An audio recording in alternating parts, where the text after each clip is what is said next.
Assalamualaikum warahmatullahi wabarakatuh. Ketemu lagi dengan saya Abdillah, masih di SAP Chrome. Nah, ini saya mau nge-review paket belajar electroplating chrome, dekoratif chrome ya. Nah, ini itu kapasitas 20 liter lah, 18 sampai 20 liter. Nah, ini sekarang saya paket belajar itu ngejualnya yang paket kapasitas 20 liter ya. Kalau kemarin kan penjelasannya saya paket 10 liter, dan ternyata di paket 10 liter itu saya kesulitan instalasi di bak nikel ini teman-teman. Karena ini kalau 10 liter terus saya pakai keranjang titanium kayak gini, nanti ini sempit banget lah. Nah, kalau ini kapasitas 20 liter itu udah pas lah. Ini bisa nyelup yang agak besar sedikit, terus belajarnya juga bisa lebih enak teman-teman ya. Ini udah komplit semua, ada selang agitasinya, pipa agitasi maksud saya. Ada anodanya, ini anodanya juga udah jelas titanium gitu ya. Jadi udah menyerupai aslinya lah, udah menyerupai aslinya. Ini kan miniatur ya. Yang nggak ada di sini itu filter, di sini ada filter, di sini ada. Ini saya filternya pakai filter stainless 304. Wattnya ini wattnya berapa, 500 watt kalau nggak salah nih, wattnya 500 watt ya, biar bisa mencapai suhu di 50 derajat gitu. Nah, di sini di bak nikel juga ada temperaturnya, nanti ditempel di sini temperaturnya biar teman-teman bisa ngecek suhu di nikel gitu. Nah, yang di sini di bak belajar ini, kapasitas belajar ini yang nggak ada itu cuma filter. Nah, karena ini kapasitas kecil, teman-teman bisa filter manual pakai kertas saring sebulan sekali kayak gitu kan. Atau misalnya lapisannya udah ada pasir atau gimana ya, teman-teman tinggal saring aja, nanti cairannya pasti bagus lagi gitu. Nah, ini udah komplit semua ya. Saya jelaskan sekali lagi, ada agitasi, ada anoda keranjang titaniumnya gitu ya. Terus di dalamnya juga ada nickel screennya. Bisa pakainya nickel screen ya, karena nickel square sekarang pada mahal. Udah mahal, barangnya nggak ada. Nah, udah, sekarang kita lanjut ke bakroom. Bakroom juga sama, ini udah komplit. Nah, kalau misalnya di bakroom kapasitas 5 liter, 10 liter juga saya bisa instalasinya. Soalnya cuman anoda aja gitu, anoda sama tembaga inilah gitu. Gak ada kayak di nikel agitasi, terus anoda keranjang titanium ini kan besar nih. Kalau misalnya kapasitas 5 liter ini harus dipotong lagi, dibagi dua lagi, jadi tipis. Terus ya lumayan susah juga ini ngebuatnya saya gitu. Makanya ini saya permudah aja instalasinya, biar teman-teman belajarnya juga lebih fokus, lebih enak lah. Bisa ngekrum barang-barang yang agak besar sedikit lah, maksud saya gitu.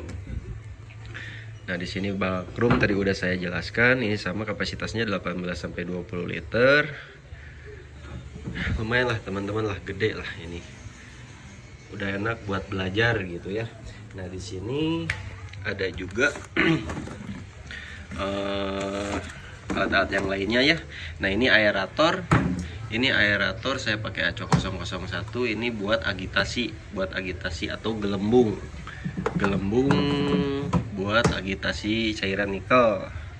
Nah, di sini teman-teman juga dapat anti pitting 1 liter, karir nikel 1 liter. Ini Brightener karir ya. Nah, ini saya jelaskan sekalian, ini anti pitting, teman-teman bakal dapat anti pitting. Nah, anti pitting ini fungsinya adalah untuk pembasah teman-teman ya, pembasah si katoda supaya lapisannya halus gitu. Ini untuk pembasah. Nah, ini saya jelaskan secara singkat aja ya, soalnya ini masih banyak tuh yang harus saya jelaskan videonya biar gak terlalu panjang gitu teman-teman. Nah, ini Brightener karir nikel atau make up karir untuk cairan nikel. Ini fungsinya sebagai perata sama throwing power untuk menjangkau low current gitu teman-teman. Low current itu bagian lekukan teman-teman ya, sering saya jelaskan. Low current itu bagian lekukan di sebuah media gitulah, bagian dalam gitu. Nah, ini karir, Brightener karir. Terus ini ada Brightener MN nya mana. Nah, ini brake thinner maintenance. Untuk nikel juga ini fungsinya sebagai pengkilap teman-teman. Ini fungsinya sebagai pengkilap dan toleransi kadar kontaminasi dalam cairan nikel teman-teman ya. Nah ini saya kasih, oh ini nih, ini dulu. Nah ini buat nikel udah, buat nikel 3 cairan yaitu anti pitting, karir nikel, sama maintenance nikel, pengkilap, perata, pembasah gitu teman-teman ya. Biar jelas aja gitu kan, saya jelasin satu-satu. Nah ini ada katalis dan antimis. Ini sengaja saya gabungin. Harusnya kan katalis aja, antimis aja. Cuman ini saya gabungkan aja teman-teman ya. Nah ini fungsi katalis ini udah saya takar lah. Takar jadi katalis sama antimisnya udah sesuai takaran. Nah nanti teman-teman tinggal kasih nanti sesuai arahan saya gitu.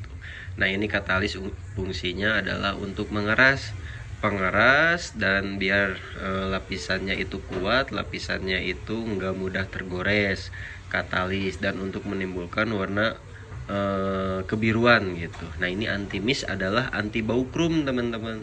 Kalau misalnya di cairan krum tidak memakai antimis, maka cairan krum itu akan berbau teman-teman ya, nyengat baunya kalau nggak pakai antimis gitu. Nah ini makanya disediakan antimis. Nah cara kerja antimis adalah menangkap gas hidroksida yang keluar dari katoda dan anoda gitu. Ditangkap sama busa teman-teman lah, kayak busa, sama ini kayak wetting agent lah gitu. Fungsinya menangkap gas hidroksida yang keluar dari anoda dan katoda supaya tidak menyebar lah, supaya tidak menyebar ke udara gitu. Jadi ketangkap dulu sama si antimis ini gitu teman-teman. Jadi si cairan krumnya nggak bau. Nah terus ini, nah ini untuk proses aluminium teman-teman juga dapat yang namanya jingket. Jingket ini adalah penghantar media untuk bahan aluminium teman-teman ya. Jadi kalau misalnya berbahan aluminium, teman-teman harus memakai penghantar aluminium yaitu jingket teman-teman ya. Udah saya jelaskan di video sebelum-sebelumnya cara proses dari awal sampai akhir segala macam bahan babet udah ada. Ini jingket saya jelasin lagi ya, nggak apa-apa lah. Jadi teman-teman kalau misalnya mau ngekrum bahan aluminium itu nggak bisa langsung dikrum teman-teman. Itu dia harus dijingket dulu gitu supaya ada lapisan jingket biar nikelnya merekat kuat gitu teman-teman ya. Jingket itu nanti ada aktivasinya dibuatnya dari HNO3. Nanti ikutin arahan saya aja lah buat takaran aktivasi jingket. Nah gitu teman-teman ya. Jadi jingket ini untuk penghantar aluminium. Kalau bahan besi sih gak usah dijingket teman-teman, cukup di pickling, chip dip, langsung dimasukin ke cairan nikel. Akan tetapi setiap masuk ke cairan asam atau ke cairan kimia itu harus melalui tahap bilas sebelum ke tahap selanjutnya teman-teman ya. Jadi diusahakan harus banyak bak bilasnya atau dibersihkan sama air yang mengalir gitu, sama air keran gitu, pakai selang gitu ya. Nah gitu. Nah ini teman-teman dapat juga HCl. Ini HCl juga. HCl ini fungsinya untuk merontokkan karat, untuk membuat cairan pickling, terus untuk membuka lapisan krum atau krum remover. Krum remover bisa memakai HCl. Tapi kalau misalnya krum remover yang menggunakan HCl itu cuma untuk bahan besi saja teman-teman ya. Bahan besi krum removernya memakai HCl. Tapi kalau misalnya untuk bahan babet itu pakai soda api. Nanti saya jelaskan lah. Pokoknya nanti saya iniin bisa pakai HCl. Tapi jangan direndam kalau bahan aluminium, jadi disikat-sikat aja gitu sampai lapisan krumnya hilang, baru di HNO3 untuk nikel removernya gitu teman-teman. Nah ini teman-teman juga dapat H2SO4 ini untuk membuat cairan, fungsinya untuk membuat cairan acid dip, bisa untuk ngelupasin cat dari bahan babet bisa, kalau bahan besi besinya hancur. Jadi ini hanya untuk bahan babet atau aluminium kalau diperuntukkan menghilangkan cat gitu. Nah ini juga untuk pembersih aluminium bisa, untuk menurunkan pH dari cairan nikel bisa, menurunkan misalnya nikelnya 6, teman-teman mau turun ke 4,5 ya pakai ini teman-teman, pakai asam sulfat atau H2SO4. Nah ini teman-teman perkabelan, dapat perkabelan nanti buat instalasi itu ke trafonya, dapat selang aeratornya, terus dapat gelas takar tadi itu apa? Mana tadi teh? Gelas takar, kertas pH sama nih, sama ininya dapat nih keras pH. Terus teman-teman di sini dapat apa bahan untuk cairan nikel ya, yaitu diantaranya cairan nikel nikel sulfat, nikel klorid sama boric acid. Nah ini udah sesuai takaran untuk kapasitas 18 sampai 20 liter teman-teman ya. Nah ini ini kalau ini mah bukan, ini bukan. Terus teman-teman dapat baut-baut juga, untuk ini kan dibaut nih nanti buat instalasi kabelnya. Terus dapat skun juga, skun buat ini, buat ngikat kabel ininya nih. Nih nanti dapat skun juga. Terus dapat chromic acid juga teman-teman, chromic acid untuk cairan krom. Ini cairan nikel, ini cairan krom. Nah terus dapat trapo juga 100 ampere SMPS ya, atau sistem IGBT gitu, yang bisa diatur dari 1 sampai ke 12 volt gitu teman-teman. Ini pokoknya udah komplit semua teman-teman, nanti tinggal instalasi, tinggal pasang-pasang. Ini di sini udah saya setting semua seperti ini teman-teman ya, udah saya setting semua di sini sedemikian rupa lah supaya memudahkan teman-teman instalasi di rumahnya gitu kan. Nah ini teman-teman tinggal pasangin aja nih, tinggal pasangin gitu kan. Nah ini udah dapat juga, maksudnya nanti teman-teman tinggal pasang gini aja, nanti diikutin arahan saya gitu teman-teman. Nah mungkin nanti di video selanjutnya, ini kan karena barang pesanan terus urgent juga harus segera dikirim, makanya ini tadinya saya mau gini teman-teman, mau tutorial cara ngerakitnya sekalian gitu, cara buat cairan nikelnya, cara buat cairan kromnya, terus dari proses awal sampai akhirnya gitu ya. Nanti saya mau jelaskan, tapi nanti ya teman-temannya, karena ini mau dikirim dulu hari ini gitu sama yang mesennya. Nanti pokoknya saya bikin videonya lah, dari tahap teman-teman terima paketan dari saya.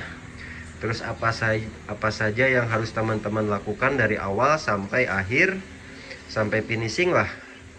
Nanti akan saya tunjukkan caranya gitu. Nanti saya akan videokan lah dari awal sampai akhir gitu, biar teman-teman lebih jelas, lebih paham, dan lebih pintar juga. Nah mungkin gitu aja teman-teman ya. Nah ini kalau misalnya untuk harga teman-teman tuh lupa ya sekalian aja lah ya, saya biar nggak banyak nanya-nanya lagi harga gitu ya. Terus yang serius aja yang nge-WA sayanya minta maaf teman-teman ya, karena mungkin saya juga kasihan nanti yang lainnya nggak kebalas. Alhamdulillah lah yang WA saya banyak, cuman kalau misalnya saya lagi kerja kadang-kadang saya gak sempat balas gitu, kadang-kadang WA-nya ketumpuk sama yang lain kan gitu.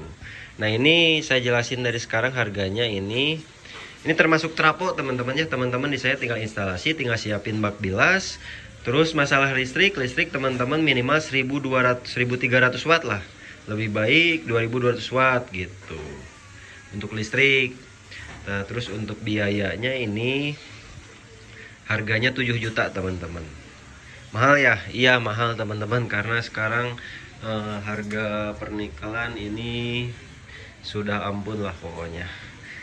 Terus dengan harga segitu apa aja yang teman-teman dapat ya, seperangkat alat krum sama insya Allah bimbingan dari saya sampai bisa teman-teman. Pokoknya teman-teman udah dapat itu semua. Karena di video sebelumnya saya juga udah jelasan biaya kursus Krum itu 8 juta, teman-teman cuma dapat buku panduan sama DVD dan lain-lain lah, dan pengetahuan teori teman-teman ya. Nah di sini teman-teman enaknya sudah dapat alatnya semuanya, tinggal proses, dapat arahan dari saya, dapat pengalamannya, dapat prakteknya gitu teman-teman ya. Nanti teman-teman kalau misalnya udah ngerasa bisa ini semuanya, teman-teman udah mantap untuk buka usaha Krum, teman-teman tinggal gas ke paket usaha. Oke, mungkin itu saja dari saya. Kalau ada yang kurang jelas, tanyakan saja di komentar. Insya Allah saya balas satu persatu. Assalamualaikum warahmatullahi wabarakatuh.